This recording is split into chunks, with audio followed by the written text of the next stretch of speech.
Saudara, dimensinya Tuhan berbeda dengan dimensi manusia. Amin. Kalau kita mau memasuki dimensi Tuhan, ya, maka kita harus tahu ya apa ukuran, apa standar, apa syarat untuk bisa kita masuk dalam dimensi Tuhan. Bagaimana kita bisa menyatu dalam dimensi Tuhan? Saudara pernah ya kalau putar radio, saudara pernah putar radio yang zaman dulu itu yang masih ada putarannya. Itu kalau nggak match, nggak ketemu frekuensinya, nggak enak kan kita dengarnya kan. Ya ada suara orang tapi gitu ya. Lalu kita cari frekuensinya. Ketika sudah match, ketemu sama frekuensinya, baru bisa suaranya jelas, baru kita bisa dengar. Kayak itu tuh kalau mau masuk dimensinya Tuhan. Bagaimana kita bisa mendengar janji Tuhan, bagaimana kita bisa menikmati semua berkat yang baru yang Tuhan sediakan, maka kita harus match sama frekuensinya Tuhan. Nah banyak orang Kristen hari-hari ini pengen menikmati berkat Tuhan tapi nggak mau tahu, nggak mau hidup dan tidak pernah mau tahu apa sih yang Tuhan mau dari hidupku ini. Amin. Sehingga kita cuma jadi orang Kristen yang bodoh, yang ditertawakan iblis malah. Kita pikir oh yes tahun ini tahun dimensi yang baru, berkat yang baru, anugerah yang baru. Kita pengen semua yang baru. Tapi kita masih tetap bertahan dengan cara-cara yang lama, maka kita gak akan pernah bisa menikmati sesuatu yang baru dari Tuhan. Beberapa hari ini saya saudara orang-orang pada konseling, ya enak banget saudara. Karena memang saya kasih nomor HP saya di YouTube saya, jadi banyak yang konseling. Semua masuk gini, Bu bagaimana sih biar saya bisa tahu rencana dan kehendak Tuhan? Ada yang ngomong, saya usaha bolak-balik Bu, gagal terus, bisnis gagal terus, bisnis gagal terus. Bagaimana supaya saya tahu itu bisnis dari Tuhan atau bukan? Bagaimana bisa saya dapat untung? Saya bilang, bertanya seperti itu, saya hanya menjawab nomor satu, bangun hubungan yang intim dulu dengan Tuhan. Orang Kristen itu maunya instan. Bu, saya pengen tahu dong bagaimana usaha saya biar diberkati Tuhan Bu. Ya saya bilang kekristenan adalah sebuah hubungan dengan Tuhan yang harus dibangun.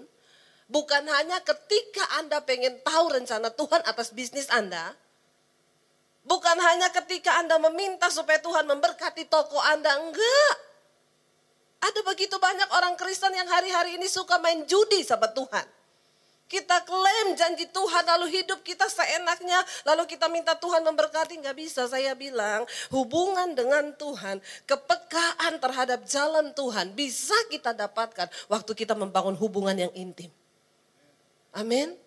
Karena janji Tuhan itu bukan hanya datang untuk para pendeta hamba Tuhan. Enggak, janji Tuhan diberi bagi orang yang hidup takut akan Tuhan dan mau bergaul dengan Tuhan.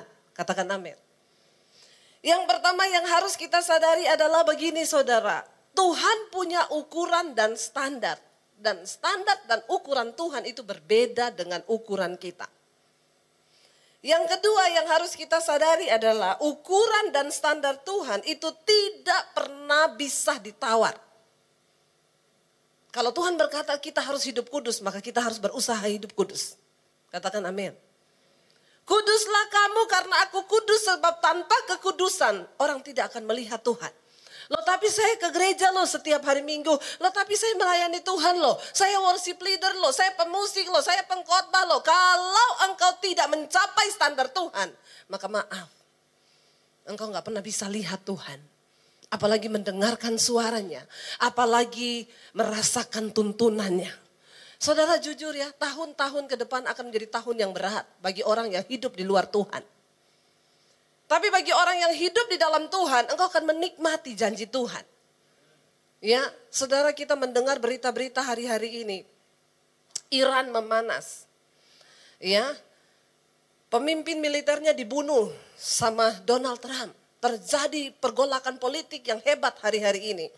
Lalu saya baca berita terakhir kemarin, Iran bersatu dengan beberapa negara yang kuat, Soviet dan juga Cina. Sekarang mereka latihan militer bareng.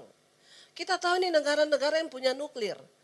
Ya, berita CNN menyatakan berharap supaya perang dunia 3 belum terjadi. Tapi kalau memang sudah saatnya, saudara bisa bayangkan semua negara-negara ini yang punya nuklir, lalu akan semua tekan tombol nuklirnya, saudara bersiap-siaplah. Maka negara-negara yang juga tidak ikut berperang akan mengalami imbasnya. Kita bukan cuma takut kepada bencana, kita bukan cuma takut kepada teroris, enggak, perang dunia akan membawa kesusahan dan dampak kematian, bahkan krisis ekonomi yang bisa mematikan umat manusia yang ada di dunia ini. Loh, kita perlu berdoa, ya. Belum lagi kemarin Pulau Natuna diklaim oleh China menjadi punyanya mereka. Lalu ini Indonesia bagaimana harus menanganinya? Sebagian ngomong perang, kita mau perang sama China. Semua ciptaan di dunia ini nomor 1 adalah ciptaan Tuhan. Yang kedua semua made in China. Ya, tidak bisa dipungkiri sekarang China menjadi negara yang kuat, saudara. Ini perang dan perang di depan mata. Bukan cuma bencana, bukan cuma teroris yang kita takuti. Sekarang Jakarta terendam begitu hebat, rumah-rumah artis, rumah-rumah mewah. Ya, teman-teman saya tuh, ya tidak ada gunanya saudara, apapun harta dari situ kita bisa melihat bahwa apa yang kita andalkan itu ternyata tidak ada apa-apanya waktu hari Tuhan akan dinyatakan. Saya bikin artikel di Facebook, saya bikin artikel di Instagram, bersiaplah kita akan masuk dalam akhir zaman. Ada orang yang bilang, Bu berdoa dong biar itu tidak terjadi, nggak bisa didoakan. Itu harus terjadi. Lah terus kenapa kita disuruh berdoa kalau itu semua harus terjadi? Berdoa supaya engkau kuat menghadapi semua penderitaan zaman yang akan segera datang. Kalau Yesus berkata itu harus terjadi, maka itu harus terjadi. Tapi biar kita punya iman yang kuat. Amin. Kita hidup dalam takut akan Tuhan. Ya, nggak bisa saudara, kita tidak bisa memungkiri. Alkitab berkata bahwa akan datang masa yang sukar. Semakin bumi ini tua, semakin sukar hidup manusia di bumi. Tapi orang yang berpegang pada janji Tuhan, orang yang hidup melekat dengan Tuhan akan diberikan kekuatan. Ya, saya tidak menakut-nakuti. Tapi ini tugas saya untuk menyampaikan kebenaran kepada seluruh jemaat dimanapun. Anda suka atau tidak, Anda mau atau tidak, kita harus bersiap. Amin. Mari jangan tidur, mari bangkit imanmu. Ya, kenapa? Standarnya Tuhan tidak bisa ditawar. Kalau dia berkata engkau harus kudus, maka engkau harus kudus. Mari kita berhenti bermain-main dengan kekristenan. Mari kita berhenti bermain gereja-gerejaan. Mari kita berhenti bermain dengan iman kita. Bangun dari tidur. Berjalan di dalam kekudusan dan takut akan Tuhan. Amin saudara. Apalagi yang masih main-main dengan dosa. Tadi Bapak Gembala sudah mengingatkan. Orang yang masih hidup dalam dosa tidak akan pernah mengalami janji Tuhan. Mari bertobat. Yang tahun lalu masih suka selingkuh-selingkuh, tidak usah angkat tangan. Di dalam hati saja. Nanti kalau saudara angkat tangan kita baptis ulang. Kita rendam agak lama 15 menit. Nanti buka mata sudah di rumah Bapa di sorga. Ya, bertobat. Ya, sudah waktunya bertobat. Jangan main-main lagi dengan dosa. Istrimu nggak lihat apa yang kau lakukan di luar sana. Mungkin suamimu nggak lihat, tapi Tuhan Maha melihat. Anak-anak muda yang masih suka main-main dengan dosa, bertobat. Semua hal yang tidak berkenan hari-hari ini, kita berkata Tuhan aku mau buang. Kenapa? Karena aku akan mencapai standarnya Tuhan. Standar Tuhan yang pertama catat, itu beda dengan standar manusia. Yang kedua, standar Tuhan tidak bisa ditawar. Apapun keadaan kita nggak bisa ditawar. Kalau dia berkata kudus, harus kudus. Amin. Yesus berkata saudara di dalam Injil Matius ya pasal yang ke-6 ayat 33. Tetapi carilah dahulu kerajaan Allah dan kebenarannya. Maka semua itu akan ditambahkan kepadamu. Jangan terbalik. Orang sekarang cari Tuhan supaya usahanya diberkati. Orang sekarang ke gereja supaya tokonya laris. Ya, enggak, Anda sedang terbalik. Cari Tuhan dan kerajaannya dan kebenarannya, barulah semuanya ditambahkan kepadamu. Itu cuma bonus yang kita nggak perlu cari. Yang harus kita cari adalah Tuhan dan kebenarannya. Yang harus kita cari adalah kerajaan Allah dan kebenarannya. Apa yang Tuhan mau? Hari-hari ini terlalu banyak orang Kristen yang cari gampang.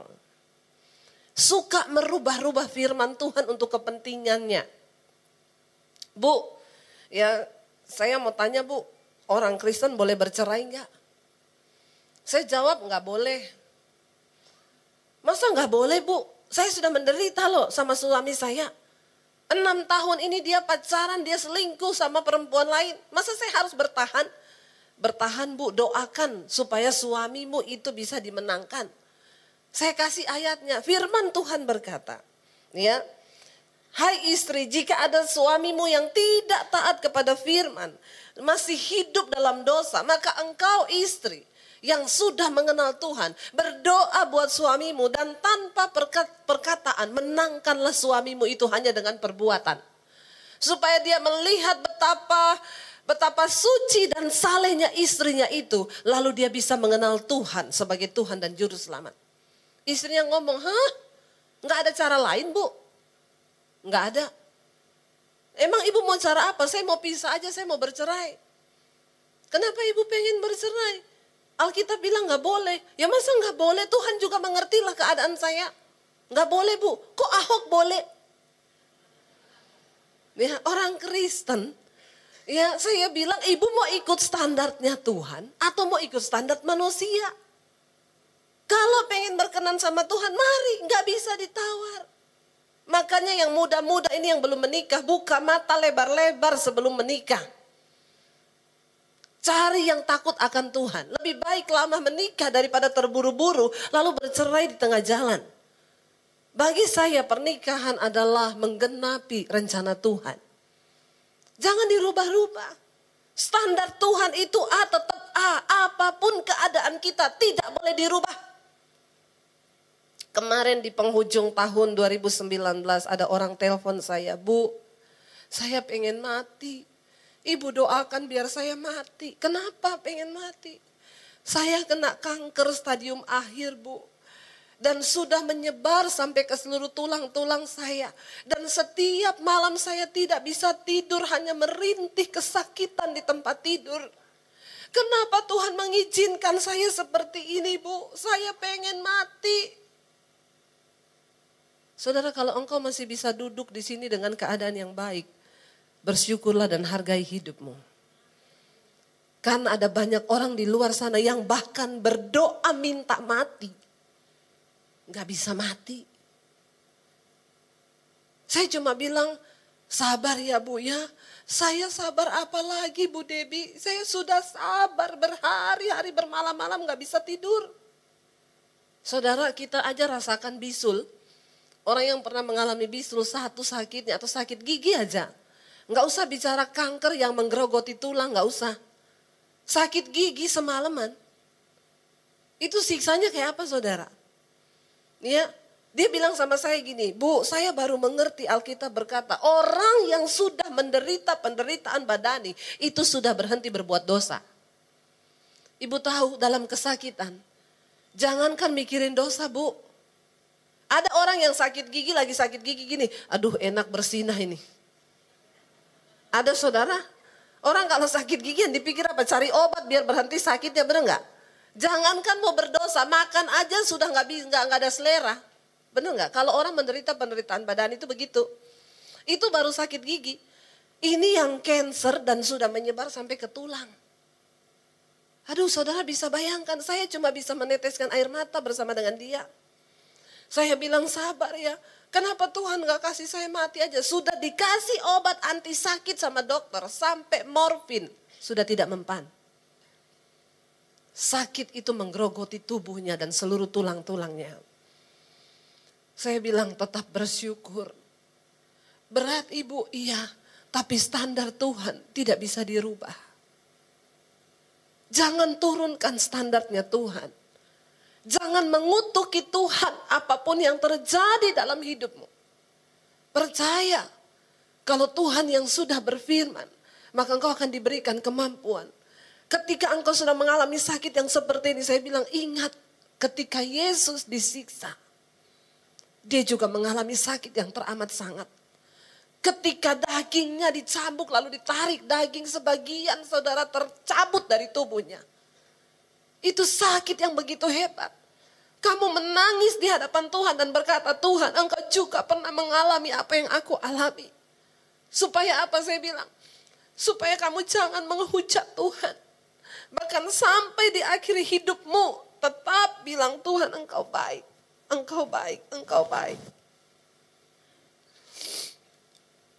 Bahkan apapun yang engkau alami hari ini, tetaplah bersyukur. Saya bilang kenapa? Itu standar Tuhan yang harus kita hidupi. Apapun, tapi kenapa Tuhan jahat ibu? Jangan berkata seperti itu saya bilang. Justru sekarang kamu harus menyatakan imanmu. Bahwa kamu bisa menang. Menghadapi semua pencobaan yang engkau sedang izinkan terjadi. Siapa yang mau saudara menghadapi semua yang seperti itu? Gak ada orang yang mau. Manusia semua pengennya menikmati yang baik. Benar atau benar? Kita semua pengen usaha diberkati. Kita semua pengen kita sehat terus. Kita semua pengen kita menikmati semua yang baik. Tapi ada satu hal yang saya mau bilang saudara. Kita tidak bisa mengendalikan semua keadaan dalam hidup kita. Hanya Tuhan yang tahu apa yang akan terjadi. Ada sebagian orang berkata, loh kenapa kita harus berdoa bu? Kalau memang yang tidak baik itu akan terjadi dalam hidup kita. Lah kenapa kita harus berdoa? Kita berdoa supaya kita diberikan kekuatan untuk menghadapi apapun yang akan terjadi dalam hidup kita. Dan supaya kita bisa tetap hidup di dalam standarnya Tuhan. Makanya saya bilang berada di dalam dimensi yang baru bersama Tuhan. Tidak seenak waktu saudara ngomong. Enggak seenak ketika worship leader berkata, saudara tahun 2020 kita akan masuk dimensi yang baru. Terus semua tepuk tangan, amin, amin. Yang saudara bayangkan apa?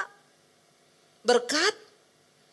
Apa yang sedang ada dalam pikiran kita ketika kita berbicara tentang masuk dalam dimensi yang baru? Dalam dimensinya Tuhan. Ingat, kita harus memenuhi standar Tuhan.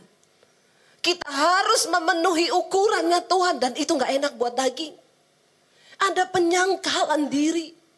Ada air mata yang tertumpah untuk tetap hidup dalam standar Tuhan. Dan itu gak gampang.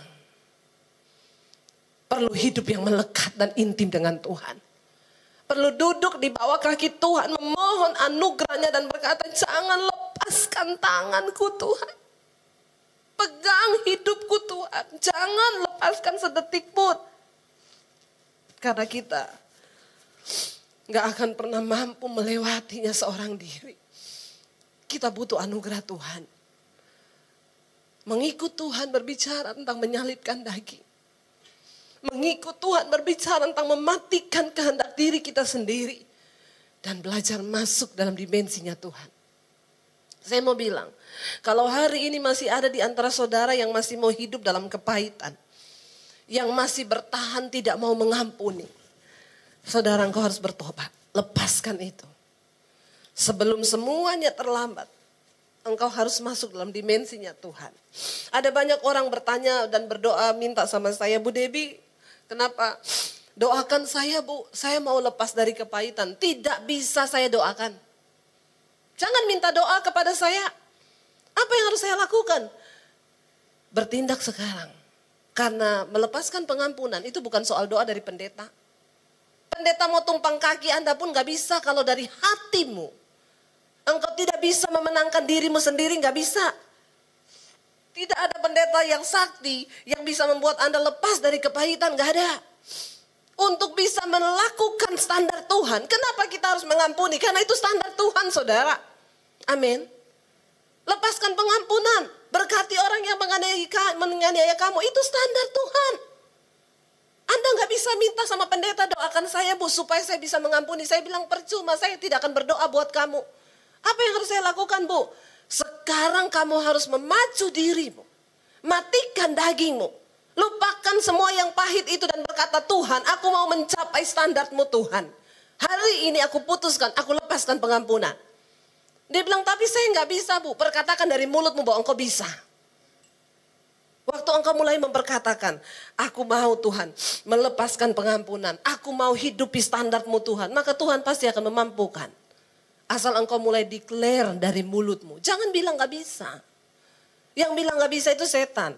Ya, tapi ketika Tuhan bersama dengan engkau dan engkau berkata, aku mau. Maka Tuhan yang akan memampukan. Yang kedua, standar Tuhan itu nggak bisa dirubah, saudara. Ya, jadi apapun keadaan kita hari ini, mari jangan bikin ayat sendiri, amin. Oh Tuhan tahu kok betapa pahit, makanya saya belum bisa mengampuni. Tuhan tahu. Tapi dia punya standar yang harus kita capai. Dan seberat apapun itu, duduk di kaki Tuhan hari ini dan bilang, Tuhan aku mau melakukan. Ya, yang berikutnya saudara, ya jadi apapun keadaan kita, Tuhan gak akan merubah standar itu. Ya, dia tetap punya standar yang harus kita capai. Jangan berjalan menurut ukuran kita sendiri di tahun ini kalau engkau mau masuk dimensinya Tuhan. Jangan berjalan dengan akalmu sendiri, dengan hikmatmu sendiri tanpa melibatkan Tuhan. Kenapa? Perhitungan manusia bisa meleset. Saya akhir tahun kemarin melayani beberapa orang pengusaha. Yang akhirnya saudara jatuh, benar-benar jatuh terpeleset.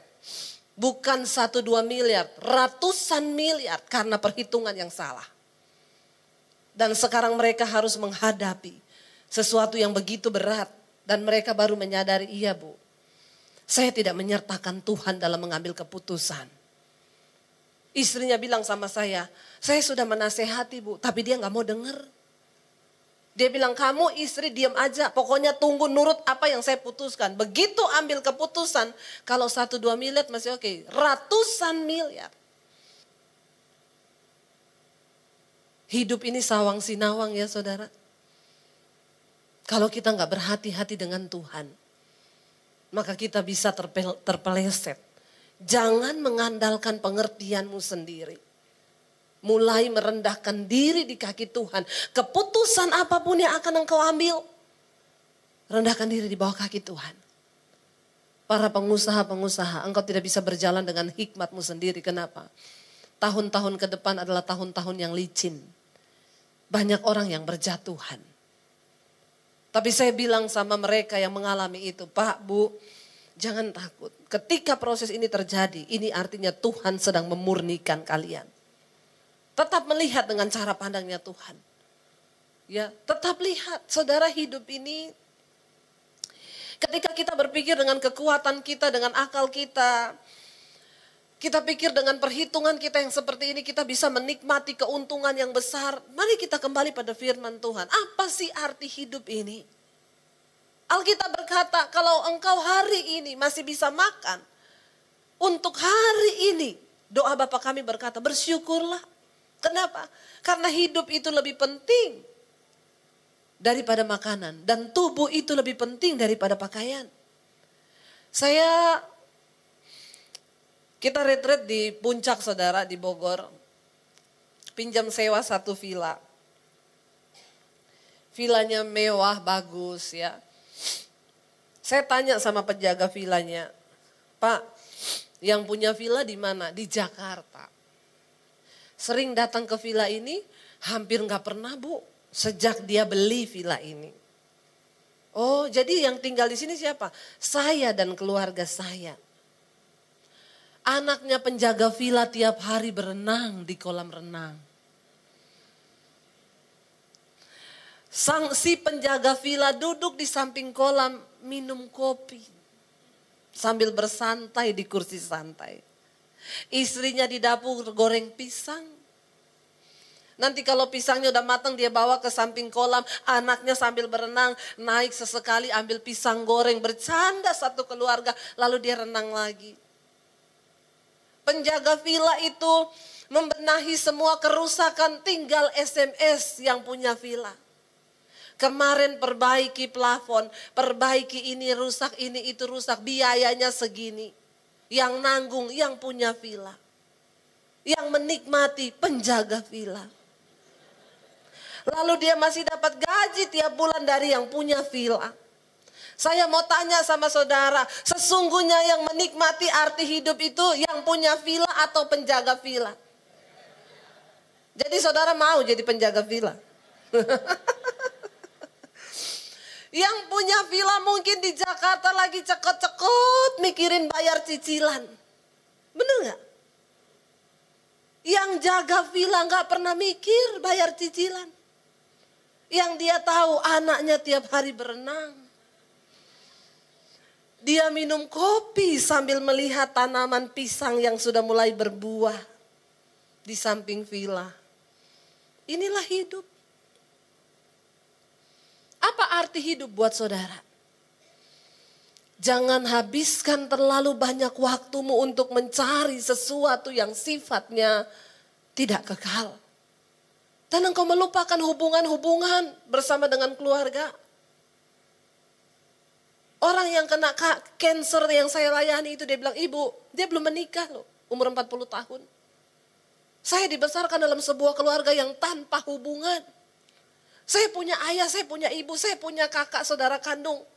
Tapi kami hidup di satu rumah tanpa hubungan. Di rumah ini tidak ada saling tegur, tidak ada nasihat, tidak ada kata-kata, tidak ada teguran. Kami hidup seperti zombie. Satu kerja semua, sibuk dengan urusannya masing-masing. Sekarang ibu tahu yang menyatukan kami apa? Penyakit. Bapaknya duduk di kursi roda. Ibunya berjalan dengan tongkat. Dan dia terbaring kena kanker. 4 orang saudaranya semua kena narkoba. Apa arti hidup ini saudara? Setelah kami semua kena penyakit yang seperti ini bu. Baru kami bisa bersama. Baru kami mengerti arti sebuah hubungan itu apa. Tapi sudah terlambat. Tapi puji Tuhan setidaknya masih mengerti. Masih tahu. Makanya saya bilang dari gambaran yang punya villa dan penjaga villa. Biar membuat kita merenung. Seringkali kita jadi tidak bisa menghargai anugerah-anugerah yang bagi kita itu kecil seringkali. Tetapi ternyata itu anugerah besar yang Tuhan berikan buat kita. Contoh apa? Keluarga. Itu orang terdekat. Tapi seringkali manusia saudara. Hidup gak tahu apa yang dicari. Gak tahu apa yang diburu. Kehilangan hubungan selama mereka. Anaknya kecil, dari kecil udah dilesin. Sekolah pulang les matematika, les Inggris, les IPA, les ini. Tidak pernah bareng mamanya. Tapi saya belum pernah dengar ada yang lesin Alkitab. Belum ada. Nanti ketika dia beranjak remaja, waktunya habis untuk dia gak pernah ketemu mama dari kecil. Yang jaga suster lagi. Waktu dia mulai remaja, dia lulus sekolah dikirim ke luar negeri. Kemarin di Solo ada satu kisah bunuh diri. Dari seorang anak saudara. Umur 19 sampai 20. Alasannya sih yang saya dengar, ini temennya kakak saya punya anak. Karena skripsinya ditolak berkali-kali sama dosennya. Cantik anaknya, dia gantung diri saudara. Hubungan yang rusak dalam rumah tangga, dalam keluarga. Akan membuat kita kehilangan segala-galanya termasuk nyawa. Apa yang didapat? Saudara, mari kita melihat hidup ini dengan cara pandangnya Tuhan. Syukuri apa yang hari ini sedang Anda nikmati. Jangan terus bandingkan diri Anda dengan orang lain. Sampai engkau bikin standar sendiri. Yang ternyata itu bukan standarnya Tuhan. Dan engkau seringkali tidak sadar bahwa engkau sedang berjalan ke arah yang salah. Alkitab berkata, cari dulu kerajaan Allah dan kebenarannya. Semua itu akan ditambahkan kepadamu, kata firman Tuhan. Kita baca satu ayat. Mari kita buka bersama Kolose 3. Kolose 3 ayat yang pertama sampai dengan ayat yang keempat. Kolose 3 ayat 1 sampai dengan ayat yang keempat. Kita baca bersama-sama 1, 2, 3. Karena itu perkara yang dimana duduk di sebelah, ayat 2, pikirkanlah, bukan yang 3, sebab di dalam 4, apabila Kristus yang adalah hidup kita menyatakan diri kelak, kamu pun akan menyatakan diri bersama-sama dengan Dia dalam. Bagaimana kita bisa masuk dalam dimensi Tuhan? Ayat ini berkata, karena itu kalau kamu dibangkitkan bersama dengan Kristus, carilah perkara yang di atas. Ya, di mana Kristus ada, duduk di sebelah kanan Allah. Pikirkanlah perkara yang di atas, bukan yang di bumi. Saya mau tanya saudara, setiap hari yang lebih banyak kita pikirkan perkara atas atau bawah? Yang lebih banyak kita pikirin perkara sorga atau perkara bumi? Bumi. Padahal kita tahu bersama satu saat nanti kita akan tinggalkan bumi ini. Gak usah tunggu kiamat, kelamaan. Yang namanya mati bisa datang kapan saja. Mungkin besok, mungkin nanti malam, gak ada yang tahu. Jangan selama engkau hidup di dunia ini hanya sibuk menimbun harta, mencari sesuatu yang bukan standarnya Tuhan dalam hidup kita. Itu bonus yang akan Tuhan tambahkan. Nomor 1 di hidup ini, hiduplah takut akan Tuhan. Cari perkara yang di atas di mana Kristus duduk. Pikirkan perkara yang di atas bukan yang di bumi. Yang di bumi kita cuma cari hal-hal yang sifatnya sementara. Tapi hari ini saya mau sampaikan buat saudara. Mari pikirkan perkara yang di atas. Persiapkan hidupmu satu saat nanti. Kita akan tinggalkan dunia ini. Kalau engkau hanya sibuk mencari sesuatu yang sifatnya sementara. Kita nggak tahu kalau nanti malam kita dipanggil Tuhan. Untuk apa semua yang sudah kita timbun di dunia ini? Sudahkah hidup kita bermanfaat bagi sesama kita? Sudahkah hidup kita ini memuliakan Tuhan? Mari kita bertanya pada diri kita sendiri. Untuk bisa masuk dalam dimensinya Tuhan. Saudara, tidak ada cara lain. Mari kita mulai pikirkan tentang Tuhan. Mari kita mulai pikirkan perkara yang ada di atas. Mari kita pikirkan bagaimana kita hidup berkenan pada Tuhan. Bagaimana rumah tangga pernikahan kita berkenan pada Tuhan. Kalau tahun lalu saudara banyak berantemnya, biar tahun ini saudara banyak gandeng tangannya, amin. Dengan anak-anak, dengan suami. Ayo raih kebahagiaan itu. Kenapa? Kebahagiaan itu tidak jauh. Dia berada sangat dekat di dalam hati kita ketika ada Tuhan dalam hidupmu. Bukan karena uang yang banyak, bukan. Saya sudah melihat orang punya uang yang banyak, saudara. Mereka gak bisa nikmati hidup. Bahkan untuk menikmati jeripayamu, itu juga adalah anugerah Tuhan. Pengkhotbah 3 berkata, semua adalah kesia-siaan. Aku telah melihat manusia berusaha berjeri lelah di bawah matahari, mengumpulkan semua yang dia punya. Tetapi di dalam Pengkhotbah 3 itu dikatakan begini, tetapi untuk bisa menikmati segala jeripayamu, itu adalah anugerah Tuhan. Amin. Karena banyak orang bisa cari, tapi gak bisa menikmati. Untuk bisa menikmati berkat Tuhan, engkau butuh anugerah Tuhan. Banyak orang salah. Dia berdoa hanya untuk bisa cari berkat, cari berkat dikasih. Berkat itu, maaf saudara, kekayaan uang. Kalau engkau mengkonotasikan berkat hanya uang dan kekayaan, maka saya mau bilang setan juga bisa kasih. Orang ke Gunung Kawi bisa kaya kok. Tapi apakah itu arti berkat bagi kita orang percaya? Bahkan untuk bisa menikmati jeripayahmu, sedikit atau banyak, engkau butuh anugerah Tuhan. Benar gak saudara? Ada orang waktu muda gak bisa makan sate kambing. Kenapa? Gak punya duit. Begitu tua tetap gak bisa lagi. Kenapa? Kolesterol. Itu namanya gak bisa menikmati berkat kan? Tidak dikasih anugerah kan? Saya bersyukur saudara, saya kalau lagi drop, saya harus cari duren. Loh, itu duren jadi obat saya. Sate kambing itu jadi obat saya. Ya, darah rendah, ya. Sering drop itu, tapi hidup ini untuk bisa menikmati pun itu anugerah. Ya, mari kita hidupi firman ini. Bahkan kita mau bilang, Tuhan, kami mau masuk dalam dimensi yang baru. Ini adalah waktu pemutarbalikan keadaan. Kalau waktu yang lalu kita sudah hidup mungkin di bawah kutuk, kita menikmati semua yang tidak baik, saya undang para imam musik maju ke depan. Biar hari ini kita mau bilang, Tuhan, kami mau menikmati sesuatu yang baru dengan Tuhan. Dan kami mau membayar harganya.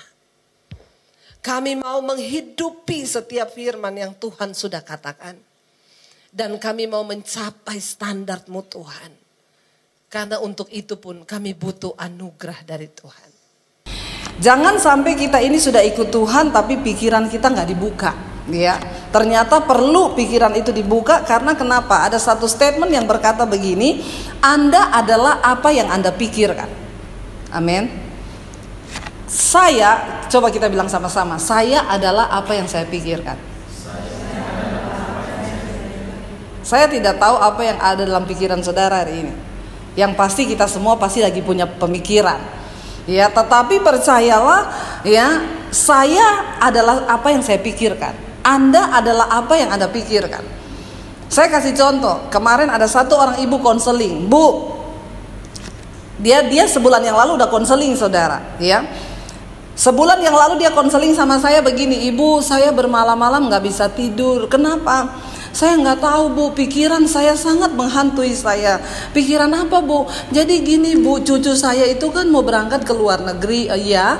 Terus saya nggak tahu ya, sebelum dia berangkat ini, saya di pikiran saya datang terus gini, cucu saya itu nanti kecelakaan pesawat, nanti pesawatnya jatuh, nanti dia mati. Terus saya bilang gini, ibu menyiksa diri banget ya. Iya, saya nggak bisa tidur karena mikirin itu terus. Tapi kan saya nggak mungkin cegah cucu saya berangkat ke luar negeri untuk sekolah. Jadi saya telepon ibu malam ini karena besok subuh itu cucu saya berangkat, Bu. Apa yang harus saya lakukan?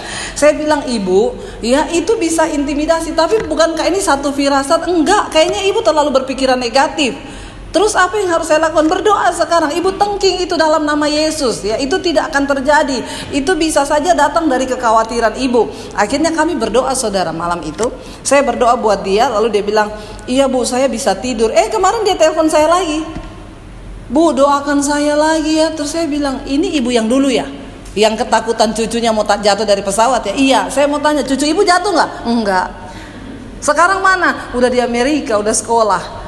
Apa yang ibu takutkan terjadi nggak? Enggak. Terus sekarang telepon apa lagi? Saya cemas, Bu, hari-hari ini nggak bisa tidur. Saudara lihat ya, kekuatan pikiran itu akan membentuk hidup seseorang menjadi seperti apa yang dia pikirkan. Karena pikirannya cemas, pikirannya takut. Ibu ini jadi orang yang cemas, jadi orang yang takut, nggak bisa tidur tiap hari. Rugi nggak saudara? Rugi kan? Satu kali saya pernah baca satu kisah tentang kekuatan pikiran. Mereka bikin survei di satu kampus saudara. Jadi mereka ini satu tim ya, yang mau menguji tentang kekuatan pikiran. Lalu ada satu orang mahasiswa datang. Dia langsung bilang gini, kamu kok pucat? Dari depan pintu nih satu tim ngomong, kamu kok pucat ya? Apa iya? Iya. Kamu sakit ya? Enggak. Begitu dia masuk ke ruang kelas, satu lagi tim datang, kamu sakit ya? Kenapa? Kelihatan itu kayak orang sakit. Iya? Enggak. Lalu dia masuk ke kelas, satu orang tim lagi datang, kamu sakit ya? Enggak tuh. Tapi kok kamu kelihatan pucat? Apa iya? Dia ke kamar mandi saudara.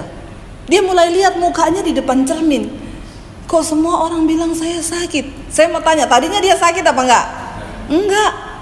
Ketika ada 3 orang yang semua bertanya dengan pertanyaan yang sama, dia mulai berpikir, aku sakit ya? Aku sakit ya? Lalu dia mulai lihat di cermin, iya, pucat ya? Matanya pucat ya? Padahal tadinya enggak. Dan saudara tahu apa yang terjadi? Besoknya dia nggak masuk kampus. Temannya 3 ketemu, kenapa dia nggak masuk kampus? Sakit. 2 hari kemudian mereka dapat kabar dia dirawat di rumah sakit. Loh, tadinya dia tuh nggak sakit, tetapi lihat kekuatan pikiran itu bisa menyetir saudara, ya, sehingga kita yang tadinya ini hidupnya penuh damai, tapi kan ada pikiran yang negatif, pikiran yang kita takuti, itu bisa terjadi loh. Nah, Anda adalah apa yang Anda pikirkan. Hari ini apa yang saudara pikirkan? Kalau engkau cemas, engkau takut tentang hari depan, maka itu akan terjadi. Kenapa? Karena firman Tuhan berkata, apa yang engkau pikirkan, yang engkau takutkan, itu yang akan terjadi dalam hidupmu. Amin. Mari kita mulai belajar menjadi orang yang positif. Saudara, di dalam Ayub 20 ayat yang kedua, Ayub 20 ayat yang kedua dan yang ketiga, kita baca sama-sama, bisa tayangkan multimedianya. Ayub 20 ayat 2 dan 3 dikatakan begini. Oleh sebab itulah pikiran-pikiranku mendorong aku menjawab, ya. Karena hatiku tidak sabar lagi, ku dengar teguran yang menghina aku, tetapi yang menjawab aku ialah akal budi yang tidak berpengertian.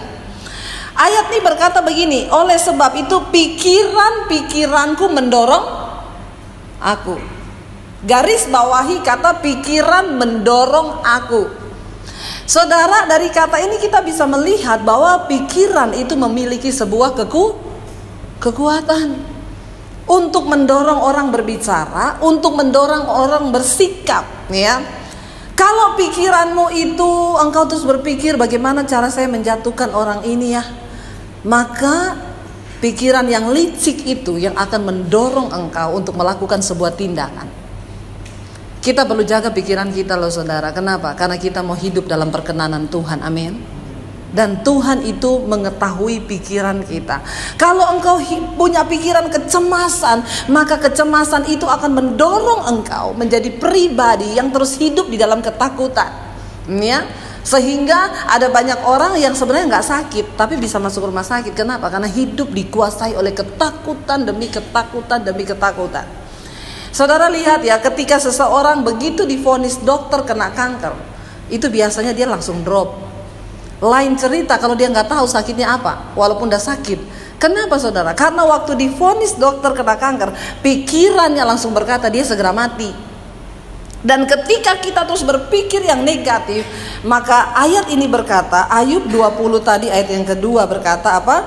Pikiranku mendorong aku untuk melakukan sebuah tindakan, untuk menjawab sesuatu dari mulut, ya. Jadi hati-hati dengan apa yang kita pikirkan. Nah, saya pengen kita baca lagi satu ayat, Lukas 24 ayat yang ke-44 dan ayat yang ke-45. Ini Yesus saudara, ketika dia mati, dia bangkit, dia menampakkan diri kepada murid-muridnya. Tapi apa yang terjadi? Lukas 24 ayat 4 berkata begini, kita baca sama-sama. Lukas 24 ayat yang ke-44 dan ayat yang ke-45.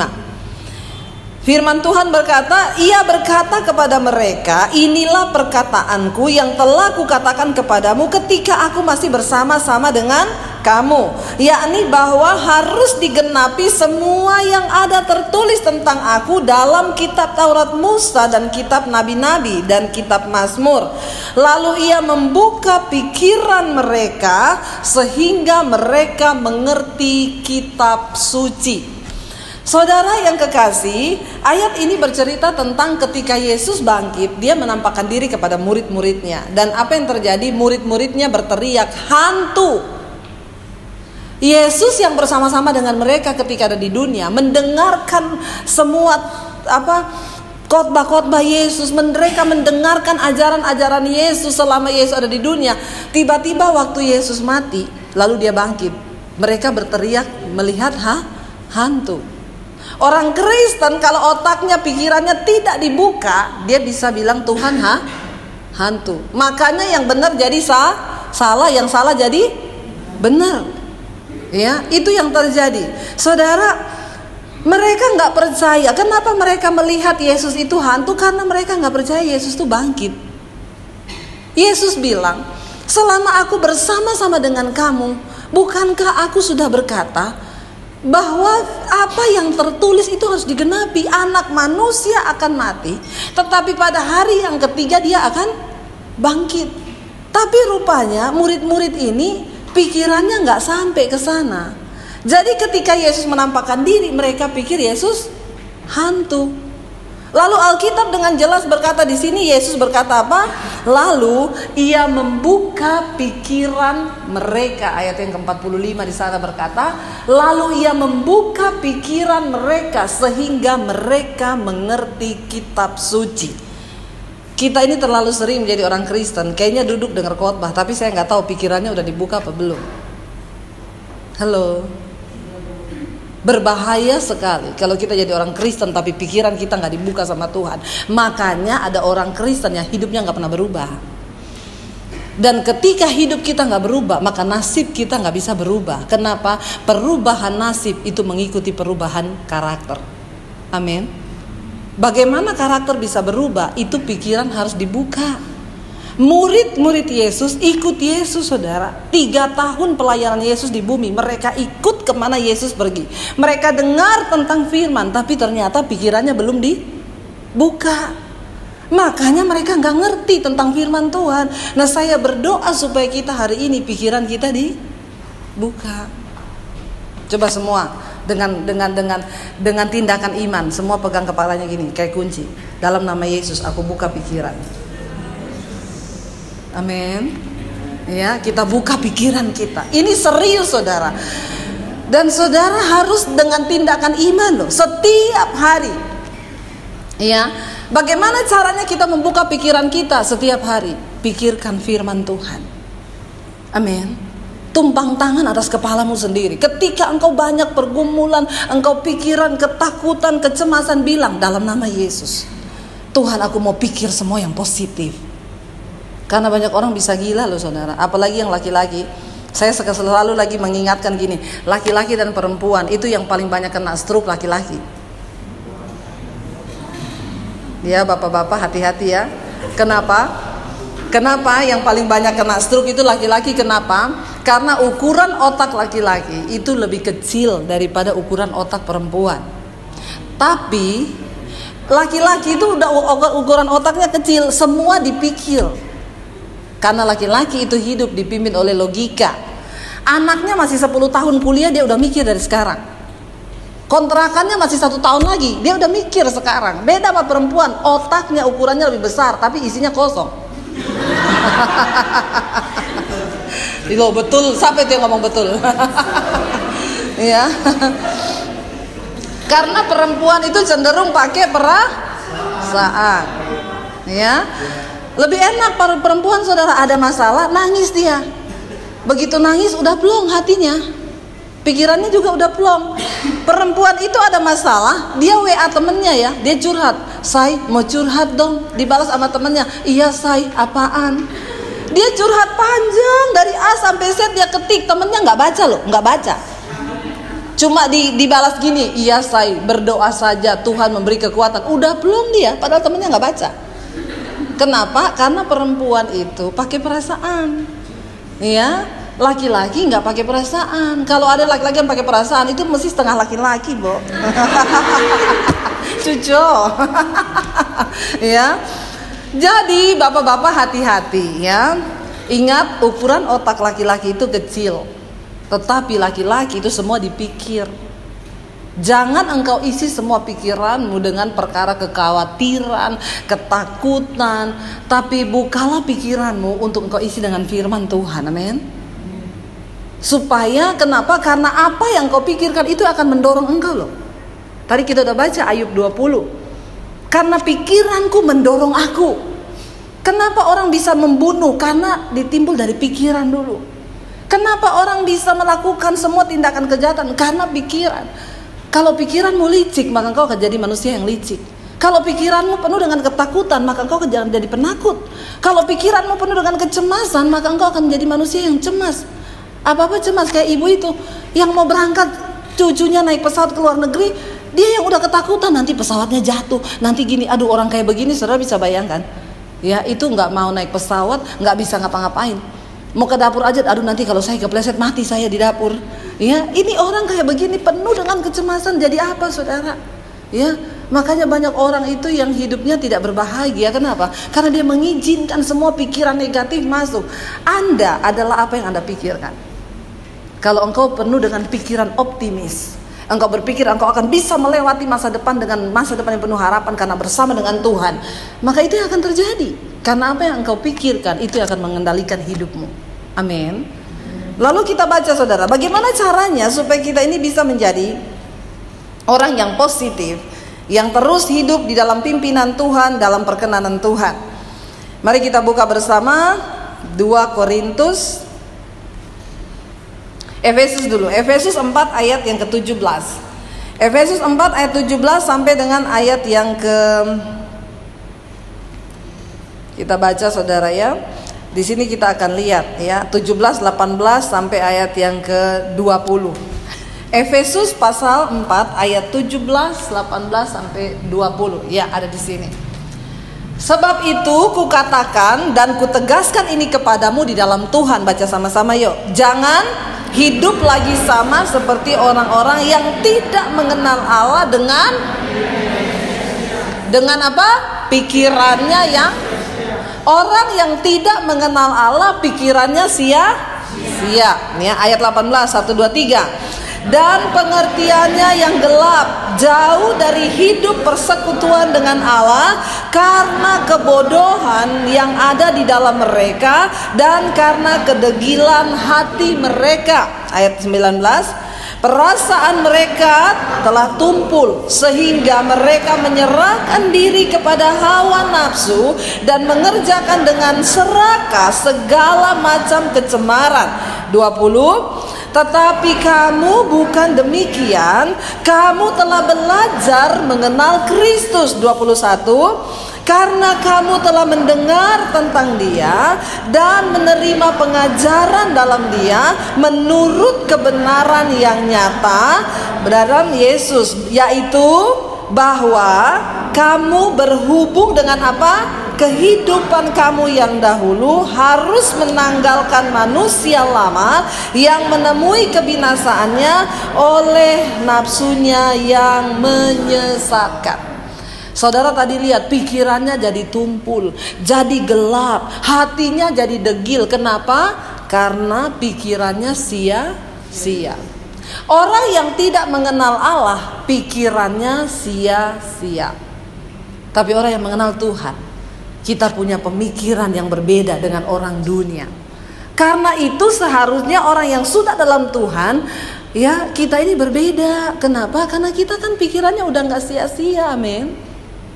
Ya, karena kita pikirannya itu sudah mengarah kepada tujuan dan kehendak Kristus dalam hidup kita. Dia bilang di sana apa? Jangan hidup sama lagi seperti orang yang tidak mengenal Allah dengan pikiran yang sia-sia dan pengertiannya yang gelap, jauh dari persekutuan dengan Allah dan karena kedegilan hati mereka. Tapi kamu, dia bilang tidak demikian. Kenapa? Karena kamu telah belajar mengenal Kristus dan telah mendengar pengajaran tentang Kristus. Ketika orang saudara pikirannya diisi, makanya saudara saya berdoa ya supaya kita di sini mulai bisa memilih. Yang pertama, pilihlah apa yang harus Anda pikirkan. Kita yang berhak memilih. Ingat, setan bekerja pertama kali di pikiran. Setiap hari setan memanah pikiran kita dengan pikiran-pikiran yang sia-sia. Dia bikin hidup kita kacau. Tapi engkau bisa memilih mana yang bisa masuk ke pikiranmu, mana yang tidak. Kita punya kuasa untuk memilih apa yang harus kita pikirkan. Amin. Saudara bisa memilih. Kalau setan datang dengan kecemasan, tolak di dalam nama Yesus. Aku gak mau mikir ya. Saudara bisa bayangkan kalau dia dalam keadaan sakit, dia pikirin orang, kepahitan sama orang, iri hati sama orang, apa yang akan terjadi? Saya yakin dalam waktu 1 bulan dia bisa mati loh. Benar. Karena waktu engkau pikirkan yang negatif, tubuhmu memproduksi semua hormon yang negatif. Kita sudah mendengar tentang Kristus, amin. Mari kita mulai memilih apa yang harus kita pikirkan. Kita bisa menentukan apa yang harus kita pikirkan, saudara. Ya, kita bisa memilih. Setan, aku gak mau mikir itu. Setan itu kerjaannya tiap hari. Tiap hari dia akan memanah, dan peperangan yang pertama kali terjadi itu di alam pikiran. Makanya kita harus berjaga-jaga dengan pikiran kita. Karena setan bekerja pertama kali itu di pikiran. Begitu engkau izinkan dia memanah dengan kekhawatiran, maka engkau hidup memikul beban. Udah hidup berat ditambah dengan karung ketakutan, pikiran cemas, buang semua itu di dalam nama Yesus. Amin. Hidup ini miliknya Tuhan. Makanya ibu itu bilang, Bu Debbie, tapi gimana Bu kalau beneran ini ternyata bukan hanya pikiran negatif, kalau cucu saya benar mati jatuh di pesawat besok dia berangkat gimana Bu? Ya kalau memang harus matinya begitu, ya berarti kan Tuhan izinkan. Terus dia diem.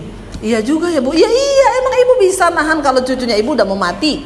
Saya ingat ada satu ibu, dia punya anak itu meninggal tepat di hari ulang tahunnya.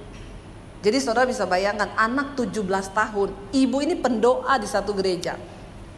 Satu kali saya dapat kesempatan ngobrol sama tantenya yang meninggal ini, anak ini. Dia bilang gini, Bu Debbie, saya mau cerita ya, ada yang aneh loh. Kenapa? Jadi anak ini yang 17 tahun ini satu malam mimpi dia meninggal kecelakaan.